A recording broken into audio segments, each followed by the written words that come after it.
YouTube, what's up? It is now 2021. We made it. We're here. And so, with that, this is now episode 2 of Mental Garbage, where I drink beer and just kind of vent about random thoughts and stuff. So, cheers. This is actually Moosehead Lager. I haven't had this in years, but you can see the YouTube background that I'm slowly working on building. I don't have the Moosehead Lager 6-pack side, so I'm working on beers that I haven't had in a while so I can cut it off and then add to the wall and then eventually just kind of create that entire YouTube background for Dave and I to do our beer thing eventually when things mellow out. I'm feeling good though. It's it's almost 1 in the morning. You know me by now. You know me by now. It's always late night when I usually make these videos. So today's topic for Mental Garbage is going to be generally around the idea of entrepreneurship, maybe some self-awareness, and just things that are kind of bugging me, I guess, or just things that I feel I need to say. So let's get started. Let's have a drink. Oh, if you didn't watch the last one, this is more of like a podcast, I guess. So nothing exciting's happening. I'm not going to pull any animals out or anything. It's just literally me talking to you and engaging. So feel free to like wash the dishes or, sweep the living room or, put me in your ears or something. But first thing, a couple of days ago, I went to Human Bean for some coffee, and the person in front of me, this is the first time it's happened with coffee. It's happened with food, funny enough. But the person in front of me paid for my coffee. So that was super nice. And I've always heard about these things happening in these like circles of or like a line of cars, strings of cars of people paying for the beverage for the person behind them. And I don't know if this was going for a while or not, but I completely stopped the line. And I don't know if that's a good thing or a bad thing. Immediately, so I handed my cash over, and the person's like, "Oh, the person in front of you actually paid for your drink, so you keep that." And without thinking, I'm like, "Oh, well, just stick it in your tip jar." And so, two things happened. One, she was super excited because that was it was $10 that I put in their tip jar for the day or the shift. And the other thing is, I realized that I stopped the line, and I didn't know if I should pay for the person behind me. There wasn't anybody behind me, so I just left it at that. But it was like a serious thought, like, what do I do now? Do I spend money or do I leave more money for the next person that's coming up, or what do I do?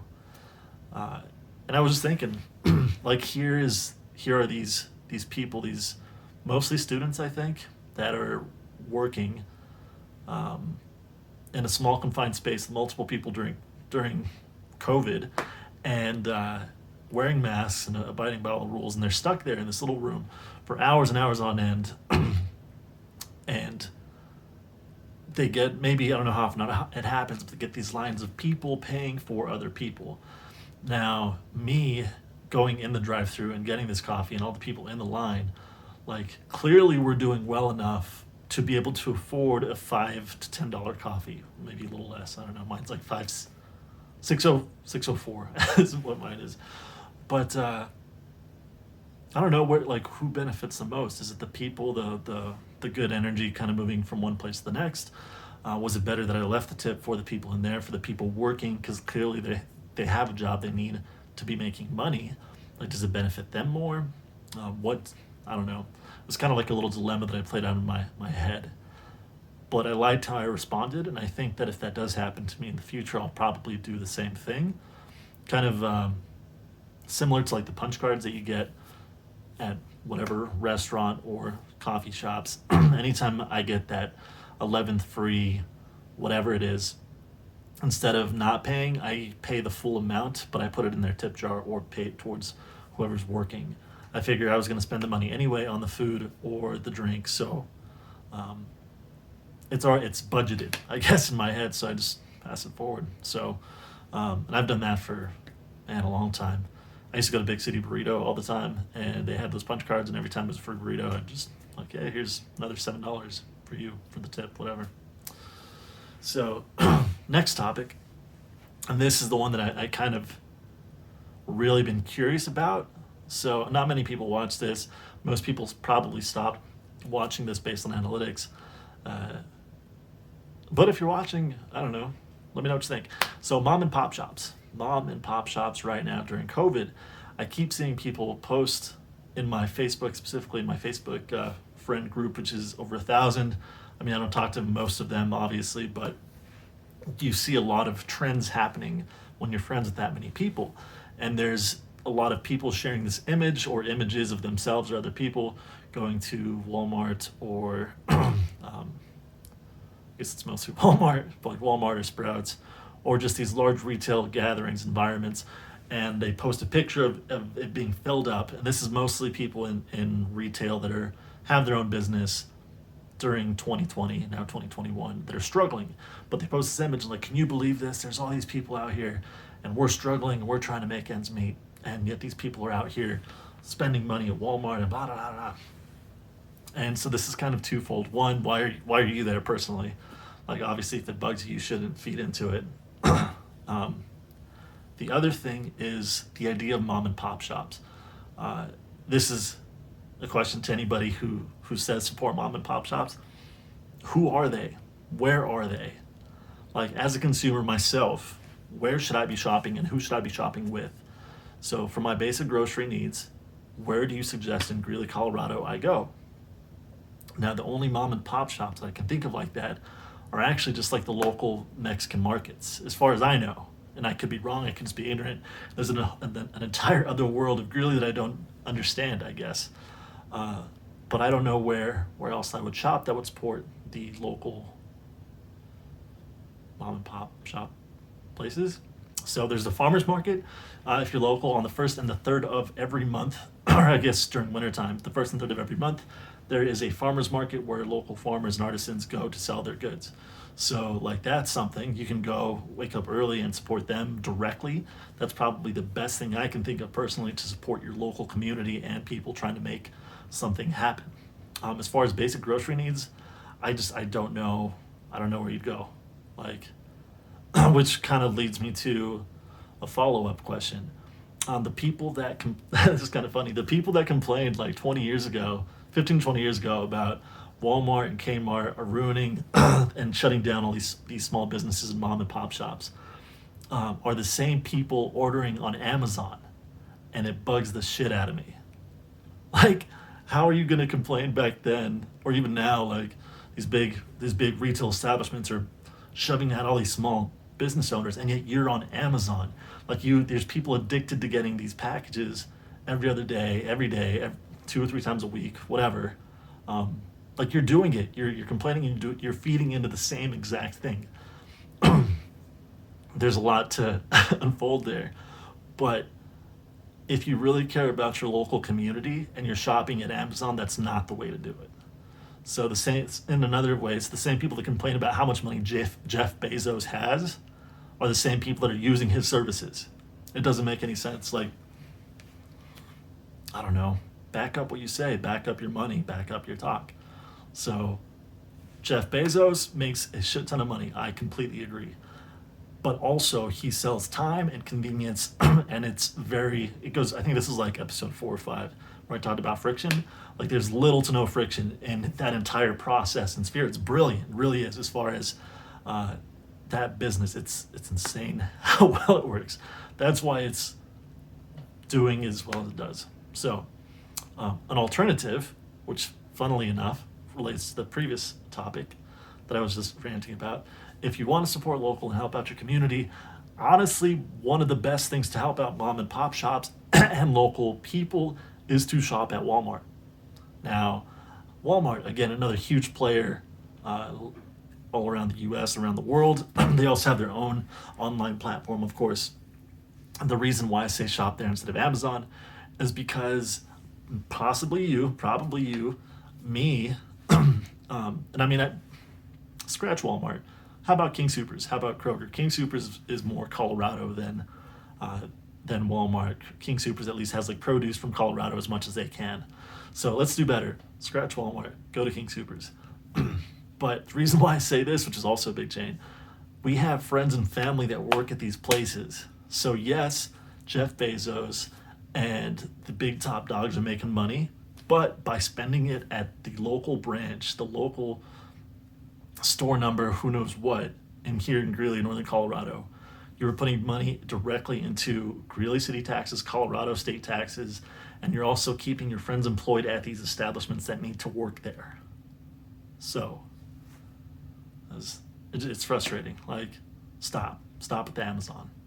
I know it's nice and it's convenient, but if you're going to shop with Amazon, stop complaining, or at least be self-aware enough to realize that you're part of the problem.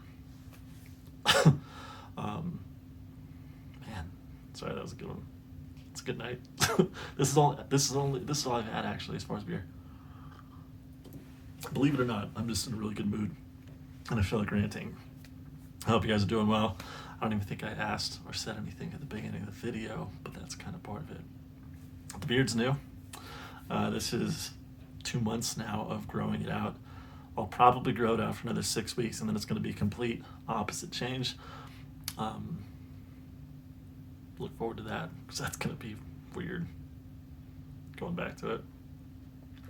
So now, kind of on a different topic, and also related to entrepreneurship and business, is my business and Amazon. And it's kind of funny. People will come into my reptile store and they're like, how are you doing? You know, COVID, crazy. Hope business is well. Hope you guys are doing well. You're expanding. That's cool. And I'm like, yeah, thank you. Thank you so much for the support. Thank you for being here. Like, I really do appreciate it. That helps out me and my business partner, Paul, and our employees that are helping us. And it's a big thing. And then in the same conversation, they'll go from that to like, yeah, I'm just waiting on XYZ product to arrive in the mail from who knows where. And so you're supporting my business, but then you're also buying online. Now, I don't know. Sometimes I can understand, because there are some products where it's like a $20 difference. So that's a lot of money, especially right now.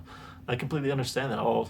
If you want advice on where to shop online and save money, like, I probably know the best places to go to, or at least the few places that are cheaper than us, or at least on what products are cheaper.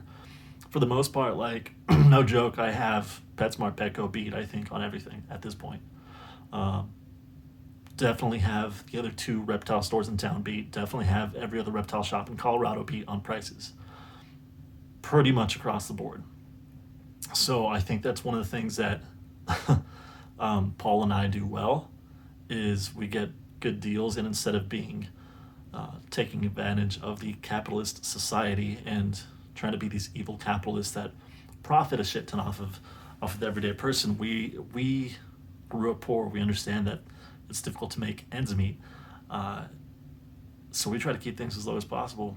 Do we struggle sometimes in our personal lives? Definitely. We could be doing a lot better. We could pretty much every item in our store and do a lot better, but we know how difficult that can be, and we're in a position where, because of decisions that we've made to get us this far, we can afford to have lower prices and still come out okay, but benefit the community as a whole, and not having them spend, much more or any more than any shop or most online place. So, but it just kind of baffles me still how, I don't know, people blatantly at this point, they're like, oh yeah, I didn't shop at your store because, well, Amazon does next day delivery. And I'm just like, well, you're here now, and your product that you bought online is on that shelf, and it's $6 cheaper. I don't get it. I'm trying. It's okay though. That's kind of a complaint, and I think maybe I need to shift the focus. I need to educate myself on why they're drawn there, and they're not realizing that I carry it at that price. Maybe I'll just do a mad attack on advertising or something. Maybe. There's also, since the last video, there's a new shop in town, which is kind of cool. As an entrepreneur, I think most entrepreneurs usually freak out, by competition, by other places that are competing in their same space. I learned this from the craft beer industry, is it's kind of interesting. In some ways, it can directly affect you, especially if they're good at what they do. In other ways, and kind of how this one played out, or is playing out, and how I thought it would play out, is it's only going to bring more people to your business. So like when we showed up, our store was it was embarrassing. There was nothing there. But I knew the industry better than most anybody, and I wager I still do. And for that reason, we've been growing. We've kept growing for over 4 years straight, 5 years straight, if you include like wholesale days. So I know I made a dent in the industry locally, as far as like Northern Colorado, which is pretty cool. Um, but with this new shop, it's kind of cool. They're also in this industry. I don't think they're as deep in it as I am, but because there's now another place in Greeley that sells reptiles, making it 3 outside of Petco and PetSmart, like we're more of a destination city. So we're getting more traffic from Fort Collins, Denver, Wyoming, down in the plains and stuff. So if anything, it's only benefited the business. There's always a lull, like in November. It's always like the slowest month for the industry. So that happened as expected. And then, of course, Christmas sales pick up. People get their gift cards or their gift certificates during Christmas, or Visa gift credit cards, whatever it is, and then they come back and start spending it. So it's been like bonkers for the past week, which I'll take it. I'll take it. It's good. Yeah, competition's good. I feel like if you operate out of fear with competition, I don't know if you're a true entrepreneur. I don't know. Maybe it's like the competitive spirit in me. Like whatever these shops are thinking about or whatever they're doing, I already have something in the works for it, or I've already made moves there. And this is actually, man, there's so much exciting stuff. Like the world is crazy and stuff, and I'm not trying to downplay that at all. But the abundance of opportunity for entrepreneurs right now is ridiculous. The abundance of opportunity for anybody that has time and maybe a little bit of money set aside. Not even a lot of money, like even if it's like $500, like there's a lot you can do right now. And it's just, it's good. So, making moves. So this new shop opened up, and there's, of course, we've all had to adjust accordingly, offering curbside, offering delivery, a lot of phone calls, pay over the phone, that type of thing. Like that's for sure a thing. Tying my business in with Amazon and this whole online thing, it's very clear to me, being on this side of the retail thing as an owner, as an operator, that like online is the future. Like it's here, it's been here, and people still don't realize that it's here. So these big brands, so in the reptile industry, you have Zoomed, you have Exoterra. Those are going to be like the two giants. You have Zilla, which is investing a lot of money in becoming a big giant name in it, and then you have these smaller, almost niche brands that are really making some moves. You have Pangea, you have Rapashi, Lagarde's coming up pretty heavily. There's a lot of these other things. So they're eventually going to suffocate my business. Like eventually, Feeders Unlimited will be more like a Feeders Express, and I know that, and I've been aware of that. And I mean, that's when I say that, that's going to be literally like 10 years down the line. Feeders Unlimited isn't going to close anytime soon. We're not. I mean, if anything, we're probably going to have in the next 10 years several more stores in different cities around Colorado, possibly the U.S. We'll see what happens. But eventually, these brands, Zoomed, Exoterra, Lagarde, Pangea, Rapashi, whatever, Tetrafauna, they're going to be going direct to consumer, or they're going to go through places like Amazon, and most of them already do. Like you go from distributor to wholesaler to retailer. That's how it works. And now it's going to go from like the direct source, Zoomed, to Amazon, or your internet source to you. Like the internet is the middle man. The internet is the middle now. The internet is the mom and pop shops. Um, where you spend your money online is going to determine what mom and pop shop you support. That's what's going to happen. It's not going to be tomorrow. It's not going to be this year. It'll slowly happen over time for sure. So with that, Feeder Shack is that for us. So we've over the past year built a base now. Feedershack.com will be our mom and pop shop store online where we can and will be competing with the likes of Amazon and Walmart and Chewy in the specific reptile niche space. As far as I know, to be honest, I think it is currently one of the few places that we offer all of those brands that I mentioned before in one spot. There are other places doing it, but they've niched down further to where they're specific with products for this animal, or they're specific with just this animal and a handful of products to support that animal. So Feeder Shack, as far as I know, again, the internet's a big space, will be hopefully one of the first online brands where we have everything at, maybe not the best prices initially, but the one-stop shop. Like you'll be able to buy bugs or light bulbs or substrate or decoration. It's going to happen slowly. Right now, I mean, there's probably 200 items on there out of I don't know how many that we have in the store or available. But over this next year, especially 2021, that's going to be a big focus of mine is getting that established to the point where it can sustain itself as its own entity outside of Feeders Unlimited, and then they can kind of coexist and feed off each other. And that has so many other ideas too. Like it's it's gonna be cool. It's gonna be cool. So the other, I'm looking down at some notes that I wrote. The other thing, abundance, adaptation. That's the other thing that I want to touch on and related to mom and pop shops. There's a lot of businesses that have failed. There's a lot more businesses that are failing and will fail, unfortunately. That's kind of how it is right now. Sucks. So, like I mentioned though, this is the time to progress whatever it is that you do. So for any shops that still operate, and there's going to be industries that aren't affected by it as much. The reptile industry isn't really going to be affected. I don't think the automotive industry is really going to be touched much. Liquor stores are still going to be doing their thing for a while. But some oddball stuff. Restaurants,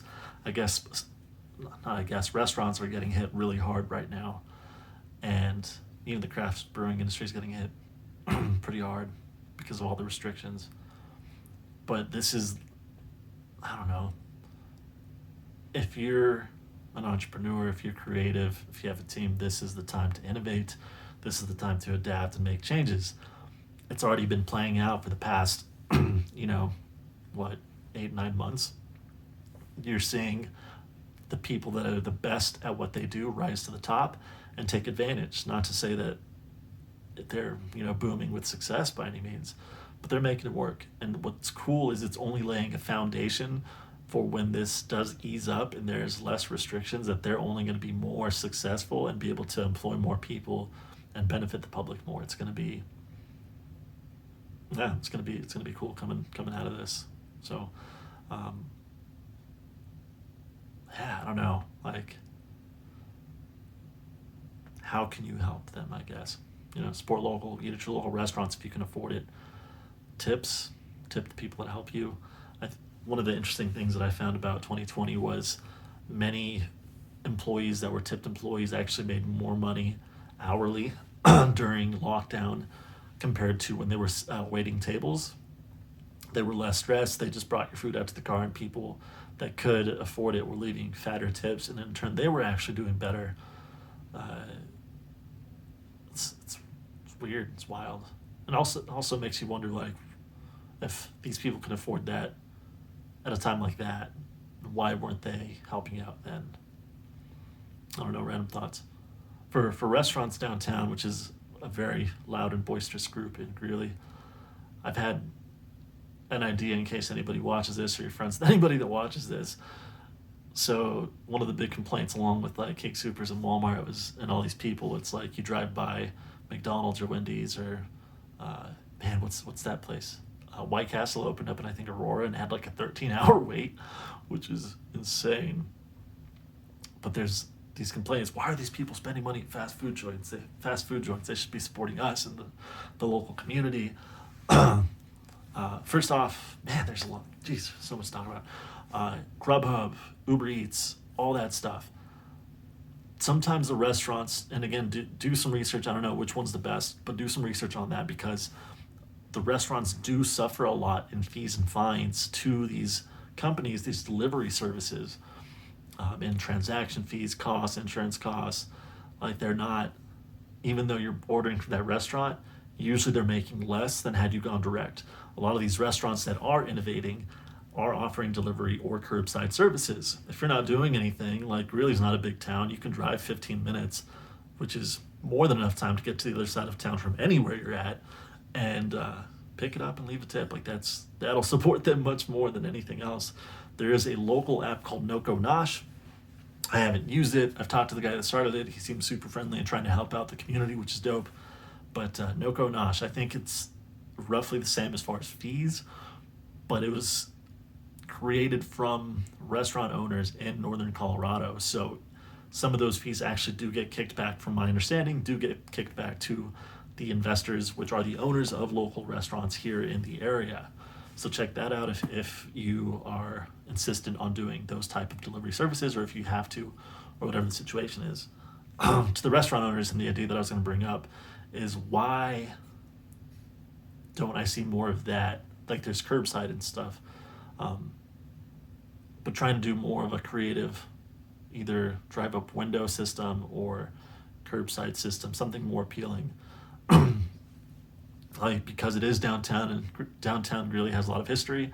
Like, this is, again, maybe this is impossible, but like, if I was a restaurant owner, I would figure out how to have people place an order and then do like an audio tour, like a program where they literally, they pull up to the front of your business, someone comes out, takes the order, like, all right, cool, give us 15 minutes, here's the map, and they hand over a map, and it has you go and drive and park, and all of a sudden you're in Lincoln Park, and it's like, hey, here's the history of Lincoln Park and how it was established.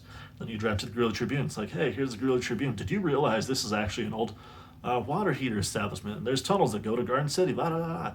And then, you follow the map, listening to this audio tape or reading it or whatever, and by the time you finish, you arrive back at the beginning of the tour of the restaurant, and your food is ready. So not only like are you benefiting local, you're also like learning about the local community, which gets you attached to the community, which helps us all just keep building and building on what we all hope to create in the end, which is a positive environment. So that's just a thought out there in case anybody wants to shoot that by anybody. If I had a restaurant downtown, that's what I would have done, or I would be trying to figure out. So I think that's about it. I think I've talked myself out. I don't know, how long is this? Almost 30 minutes. Last video, 17 minutes, roughly, maybe a little bit longer. This is almost 30. I've barely even touched my beer.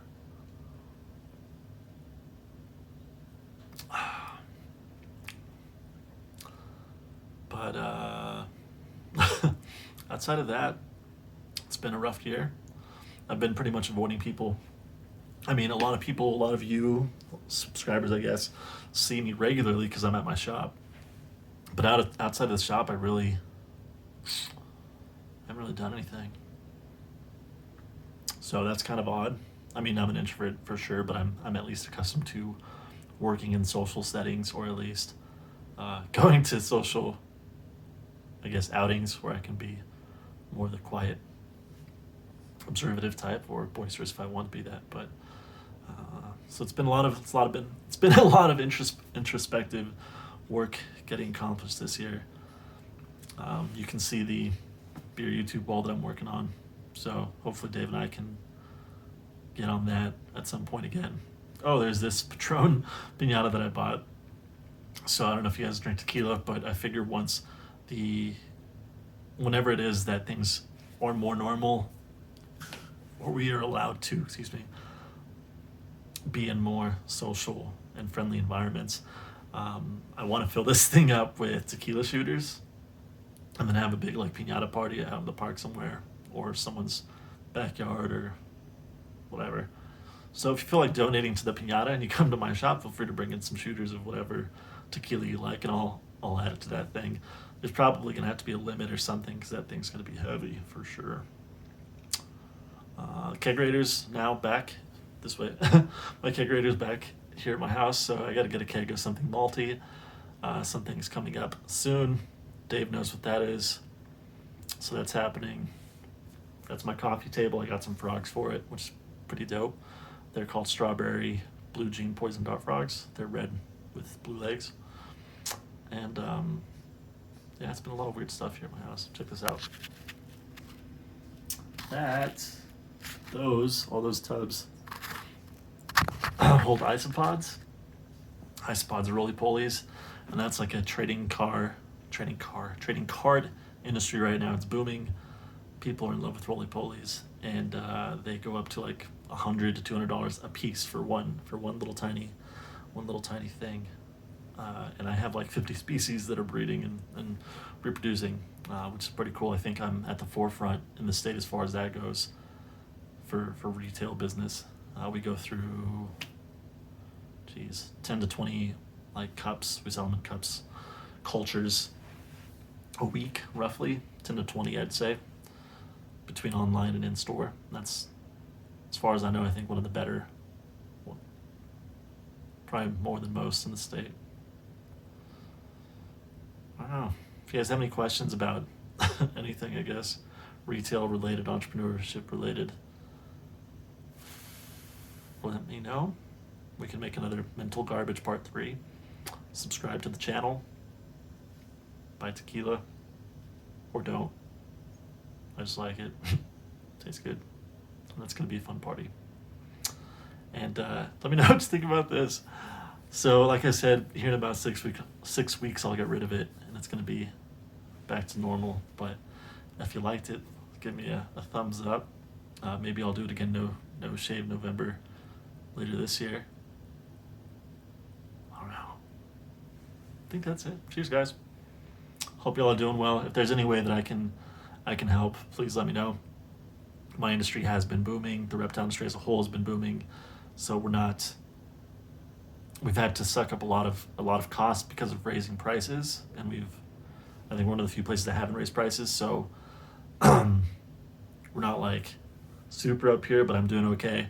So if there's anything I could do for you, whether it's just help you get by for a little bit as far as food or reptile stuff related, let me know. Or even outside of that, if you have questions about starting your own business, a lot of places are shutting down. Again, that sucks, but like At Home and Greeley is shutting down. Bed Bath & Beyond, I think, shut down or is shutting down. So there's going to be a ton of items super discounted.